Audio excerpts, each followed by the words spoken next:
તલ કાઢવાના હતા આજે જાજા, વરસાદ થોડો થોડો ચાલુ થયો તો આપણે બોલાવી દીધી બાકાજી કી। હેલો દોસ્તો, આપણે આવી ગયા આપણા નવા બ્લોગમાં। આજે તો સીધા જ જાશું વાડીએ, કેમ કે વાડીએ તલ કાઢવા આવવાનું હતું કટર। તલ એક વખત તો પલળી ગયા હતા વરસાદમાં, વરસાદની હતી આગાહી, બીજી તાન પલળે નહીં એટલે આપણે ગાયા ગા બોલાવી લીધું કટર। થોડા થોડા તલ પડતા હતા લીલા, તેમ છતાંય કાઢવાનું કરી દીધું ચાલુ।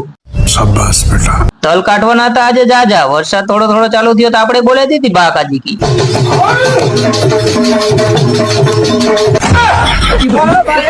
પછી તો આપણે ચડી ગયા ગાયગા કટર ઉપર ચડીને માર લેતી ફરતી કોર નજર। હજી તો ઘણી બધી કાઢવાની તલની મીંડીયું। देखा आपने लापरवाही का नतीजा है। અને પછી તો ભરી દીધી કટરની ટાંકી ફૂલ। પછી કટર ને મારી દીધું રિવર્સ ને કરી નાખી ખાલી ટાંકી। પછી નીચે ઉતરીને આવીને જોયું પાછળ તલની મીંડીયું હતી લીલી, તો પાછળ કચરામાં આવતા હતા થોડા થોડા તલ। તેમ છતાં આપણે કાઢી નાખ્યા તલ કાઢી અને પછી નીકળી ગયા ઘરે। અમારા આવા જ નવા વ્લોગ જોવા માટે અમારી ચેનલને કરો સબસ્ક્રાઇબ અને વિડીયોને કરી દો લાઈક। ફરી વળી નવા વ્લોગ।